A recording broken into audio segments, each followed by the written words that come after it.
अमृत की धारा है धारा जो देती दुखों से किनारा।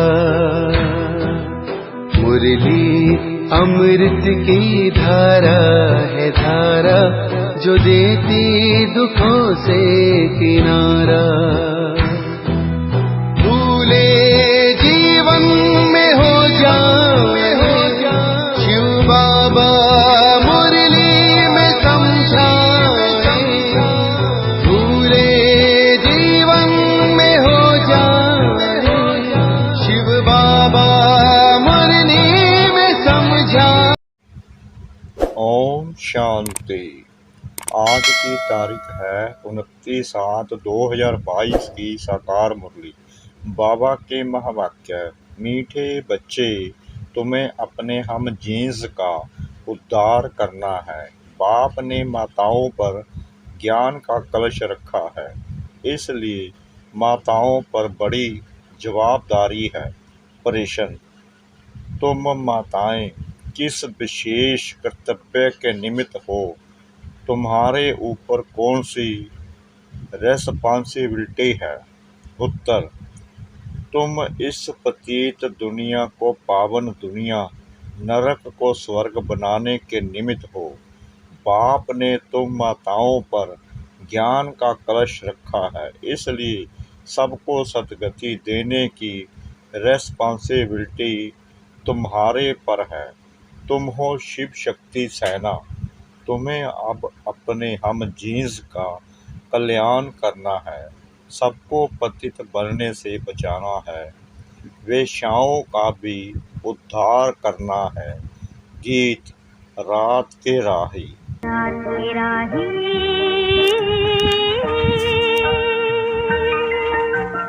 रात के राही थक मत जाना, सुबह की मंजिल दूर नहीं, दूर नहीं, थक मत जाना, वो राही थक मत जाना। रात के राही,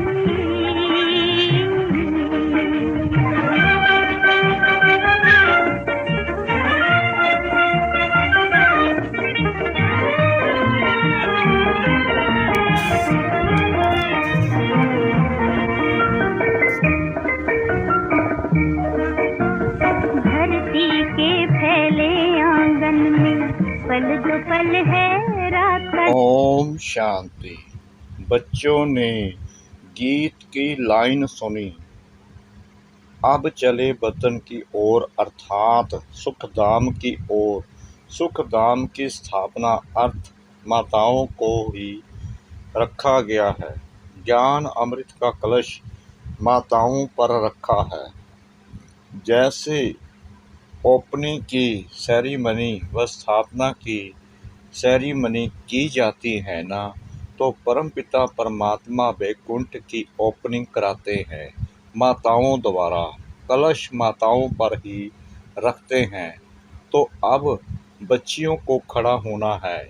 शक्ति दल है ना, बच्चों पर बाप रेस्पॉन्सिबिलिटी रखते हैं। ऐसे नहीं कि इन गुरुओं पर बाप ने कोई रेस्पॉन्सिबिलिटी रखी है कि सबको सद्गति दो। अभी तुम जान गए हो कि सद्गति देना इन माताओं का काम है। सद्गति होती है ज्ञान से। ज्ञान का कलश माताओं को मिला है। पहले पहले दिखाते हैं कलश रखा जगत अम्बा पर। शास्त्रों में तो लक्ष्मी का नाम रख दिया है, यह फर्क पड़ गया है। कलश रखा है तुम माताओं पर, काली पर कलश रखा है। काली की महिमा है ना। चित्र तो अनेक बना दिए हैं, तो अब माताओं पर कलश रखा है, क्योंकि इस समय तुम्हारी हम जीन्स माताओं की बुरी गति है। तुम शिव शक्तियाँ कहलाती हो। तुम हो गुप्त सेना। तुम्हारी बुद्धि में उमंग उठना चाहिए। तुम अपना स्वराज्य स्थापन कर रहे हो। वंदे मातरम भी गाया हुआ है। भारत खंड का नाम ही गाया जाता है। कहते हैं भारत माता की जय, अर्थात भारत में रहने वाली माताओं की जय। जो माताएं विश्व को स्वर्ग बनाती हैं, ऐसी माताओं की जय। वह फिर भूल कर सिर्फ कह देते हैं भारत माता। बाबा तुम माताओं का नाम बाला करते हैं, स्वर्ग की ओपनिंग सेरेमनी कराते हैं। तुम कहती हो शिव बाबा, हम माताओं द्वारा विश्व को स्वर्ग बनाते हैं। भीष्म पितामह आदि को भी तुमने ज्ञान बाण मारे हैं। तो बाप कहते हैं ज्ञान बाण लगाने में डरो मत, पढ़ना है पढ़ाना है। तुम सेना ही निमित्त बनी हुई हो। मास्टर नॉलेजफुल होना। सरस्वती को बड़ा बेंजो दिया है क्योंकि वह सबसे तीखी है। दुनिया तो नहीं जानती, तुम जानते हो कि अब हम सावरे से गोरे बनते हैं। काली के पास जाएंगे, वह तो मामा कह इतना रोते हैं जो बात मत पूछो। होता तो कुछ भी नहीं है। कलकत्ते में काली की बहुत महिमा है। अब ये ब्रह्मा तो माँ है नहीं, इसलिए कलश फिर माताओं को मिलता है। तुम हो माँ की सेना, हम जींस।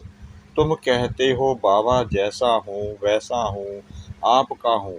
यह भी कहते हैं जैसे हो वैसे हो, मेरे हो। परंतु श्रीमत पर चलना है। सजनियाँ तो सब हैं, सब कहेंगी हम ईश्वर के हैं। अब तुमको समझाने भी दी जाती है, शिव बाबा की सब संतान है। यह सिद्ध करना है, सबसे पहले पहले है शिव की महिमा। ऊंच ते ऊंच वह है, उनको ही भगवान कहेंगे। शिव बाबा ही बरसा देते हैं, वह है निराकार, सभी आत्माओं का बाप। तो अब तुम बच्चियों को अपने हम जीन्स का उद्धार करना है। माताओं पर ही सारी रेस्पॉन्सिबिलिटी है। वंदे मातरम बाप भी कहते हैं। शिव बालक है तो वंदे मातरम करना पड़े ना। यह तुमको करते हैं, तुम उनको करती हो। वंडर है ना, यह भी ड्रामा की नूंद है। तुम जानती हो शिव बाबा साक्षात्कार भी कराते हैं। घर बैठे भी मोर मुकुटधारी का साक्षात्कार होता है। तो मुकुट तो सबको होता है, यह एक ट्रेड मार्क रख दिया है। कृष्ण को इतना बड़ा मुकुट दे दिया है, नहीं तो इतने बड़े मुकुट पहनते नहीं हैं। बाप बैठ माताओं को एम ऑब्जेक्ट का साक्षात्कार कराते हैं। तुम प्रिंस की माँ बनेगी, कृष्ण की माँ तो सब नहीं बनेगी। प्रिंस प्रिंसेस तो बहुत है ना। प्रिंस की माँ अर्थात महारानी महाराजा बनेंगे। तुम्हारा कितना अच्छा एम ऑब्जेक्ट है, तुम्हारी गोद में प्रिंस होगा। तो तुम बच्चियों पर बहुत जवाबदारी है। तुम्हारा बड़ा संगठन होना चाहिए, मेमोरेंडम बनाना चाहिए। हम शिव शक्ति भारत माताएं हैं।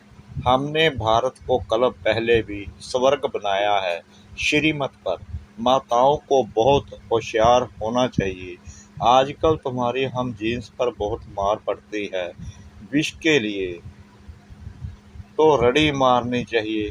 गवर्नमेंट को कहना है हम कल्प कल्प भारत को पवित्रता के बल से स्वर्ग बनाते हैं।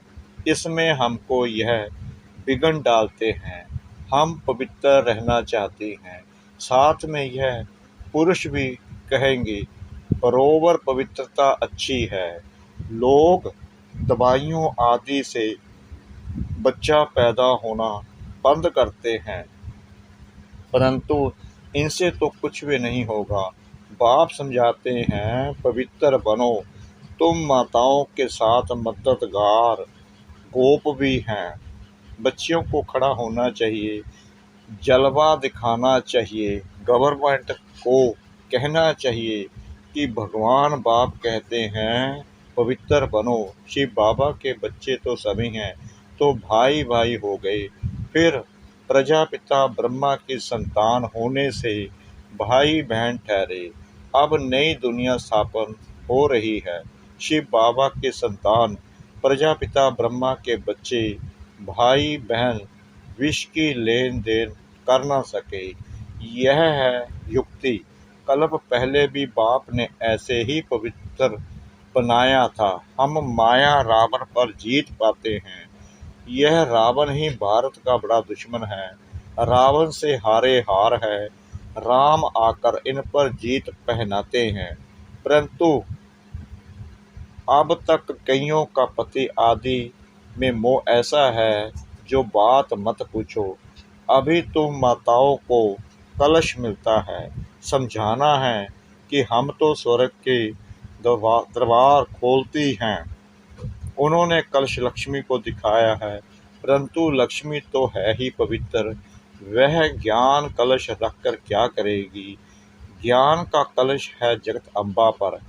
अब परमपिता परमात्मा ने फरमान निकाला है कि काम महाशत्रु है। जो इन पर जीत पाए वही श्रेष्ठाचारी बन स्वर्ग के मालिक बनेंगे। तुम बच्चों का आपस में बहुत लाभ होना चाहिए। ब्रह्म कुमार कुमारियों की जैसे सेना इकट्ठी हो। कोई को तो पता भी नहीं है कौन कौन कहाँ है। सभी सेंटर्स के बच्चों को तो बुला भी नहीं सकते। माताओं को बंधन बहुत है। बच्चों को भी संभालना है, नहीं तो पुरुष रिपोर्ट कर देते हैं। यूं तो पुरुष चले जाते हैं तो घर बार कौन संभालता है। तुमको दिखाना है। वह तो हठ योग सिखलाते हैं, हम राजयोग सिखलाते हैं। इसलिए हमको सेल्वेशन मिलनी चाहिए। बाबा ने समझाया था कि तुम बेश्याओं को भी समझाओ कि यह गंदा धंधा अब बंद करो। तुम स्वर्ग का द्वार बनो। तुम यह काम करके दिखाओ तो तुम्हारा नाम बहुत बाला हो। उन्हों का भी कल्याण करना है। यह संगम युग है ही कल्याणकारी। पवित्रता पर खूब रड़ी मारनी है। इन वेश्याओं पर रहम करना है। गवर्नमेंट भी अब इन्हों को कुछ न कुछ काम में लगाती रहती है। तुम ऐसा समझाओ जो अखबार में भी पढ़े कि ब्रह्म कुमार कुमारियां तो वेश्याओं को भी नॉलेज दे। इस गंदे धंधे से छुड़ाती हैं, क्योंकि काम महाशत्रु है। इनसे तुम पतित गंदे बनते हो। यह दुनिया ही भ्रष्टाचारी है ना। बाप आकर माताओं को उठाते हैं। गोपों का काम है मददगार बनना।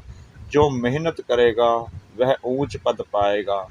अपने हम जीन्स पर रहम करना चाहिए। इनका नाम ही है वेश्यालय। बाप आकर शिवालय बनाते हैं। वास्तव में यह है ज्ञान की बातें। बाप इस मनुष्य तन में आकर तुमको ज्ञान सुनाते हैं। तुम जानते हो हम अब कब्रिस्तानी से परिस्तानी बन रहे हैं। यह है ज्ञान मान सरोवर। ज्ञान में गोता लगाते रहते हैं। बाकी पानी की बात नहीं है। तीर्थों पर जाते हैं, बहुत मेहनत आदि करते हैं। पैदल जाना, सामान आदि उठाना बहुत मेहनत होती है। अब तुम समझ गए हो। बाबा मनुष्य तन में बैठ ज्ञान स्नान कराते हैं। बाकी परियां आदि कोई नहीं है। तुमको ज्ञान परी बनाने वाला बाबा है। कितनी अच्छी अच्छी बातें धारण करने की हैं। बच्चियां खड़ी हो जाए तो बहुत काम कर सकती हैं। जाना तो तुम माताओं को है। बोलो जहाँ भी वेश्याएं हैं उन्हों का संगठन बनाओ। बड़ों बड़ों को समझाओ, परंतु ऐसे भी नहीं बाहर से कहते रहो हमारा तो एक दूसरा ना कोई, और अंदर में और कोई खींचता रहे। ऐसे भी काम ना चल सके। बाप का सच्चा बच्चा बनना है। वह चेहरा खुश मिजाजी का कहा। अरे बेहद के बाप से मिलने जाते हैं तो दौड़ते दौड़ते आकर खुशी से मिलना चाहिए। हम तो जाकर बाबा की गोदी का हार बने। थक नहीं जाना है तुम्हारी याद ही दौड़ी है, वह जिस्मानी दौड़ी है, यह तुम्हारी रूहानी दौड़ी है। चेहरा खुशी में खिल जाना चाहिए। कोई का पति गुम हो जाए फिर आकर मिले तो स्त्री गलियों में दौड़ती दौड़ती बाबरी मिसल आकर मिलेगी। यह फिर बेहद का पतियों का पति है। उससे डरना क्या है जिससे स्वर्ग का बरसा मिलता है। उससे तो भाग भाग कर आए मिलना चाहिए।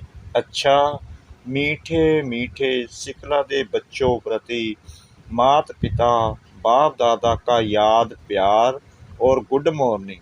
रूहानी बाप की रूहानी बच्चों को नमस्ते। हम रूहानी बच्चों की रूहानी बाप दादा को श्रद्धा भरी प्रेम भरी नमस्ते। शुक्रिया बाबा, शुक्रिया बाबा, शुक्रिया बाबा इस मीठी मीठी मीठी मुरली के लिए। धारणा के लिए मुख्य सार। नंबर 1, बाप का सच्चा बच्चा बनना है। अंदर एक बाहर दूसरा ना हो। याद की रूहानी दौड़ में आगे जाना है। खुश मिजाज बनना है। नंबर 2, आपस में बहुत बहुत प्यार से रहना है। शिव शक्ति सेना का संगठन तैयार कर अपनी हम जीन्स को बचाना है। पवित्र बनने और बनाने की युक्ति रचनी है। वरदान, श्रेष्ठ स्मृति द्वारा सुखमय स्थिति बनाने वाले सुख स्वरूप भव। स्थिति का आधार स्मृति है। आप सिर्फ स्मृति स्वरूप बनो तो स्मृति आने से जैसे स्मृति वैसी स्थिति सबसे हो जाएगी। खुशी की स्मृति में रहो तो स्थिति की खुशी की बन जाएगी और दुख की स्मृति करो तो दुख की स्थिति हो जाएगी। संसार में तो दुख बढ़ने ही हैं। सब अति में जाना है, लेकिन आप सुख के सागर के बच्चे सदा खुश रहने वाले दुखों से न्यारे सुख स्वरूप हो। इसलिए क्या भी होता रहे लेकिन आप सदा मौज में रहो। स्लोगन, समय रूपी खजाने को व्यर्थ से बचाना यही तीव्र पुरुषार्थी की निशानी है। समय रूपी खजाने को व्यर्थ से बचाना यही तीव्र पुरुषार्थी की निशानी है। मातेश्वरी जी के अनमोल महावाक्य। भारत का प्राचीन योग परमात्मा द्वारा सिखाया हुआ है। अपना यह ईश्वरीय योग भारत में प्राचीन योग के नाम से मशहूर है। इस योग को अविनाशी योग क्यों कहते हैं? क्योंकि अविनाशी परमपिता परमात्मा द्वारा सिखाया गया है। भल योग और मनुष्य आत्माएं भी सिखाते हैं, इसलिए योगाश्रम वगैरह खोलते रहते हैं, परंतु वो प्राचीन योग सिखला नहीं सकते। अगर ऐसा योग होता तो फिर वो बल कहाँ? भारत तो दिन प्रतिदिन निर्बल होता जाता है। इससे सिद्ध है वह योग अविनाशी योग नहीं है। जिसके साथ योग लगाना है वह खुद ही सिखला सकता है, बाकी औरों से तो योग लगाना ही नहीं है, तो फिर सिखलाएंगे कैसे? यह तो स्वयं परमात्मा ही कार्य कर सकता है, वही हमें पूरा भेद बता सकता है। बाकी तो सब तरफ कहते रहते हैं हम योग सिखलाएंगे।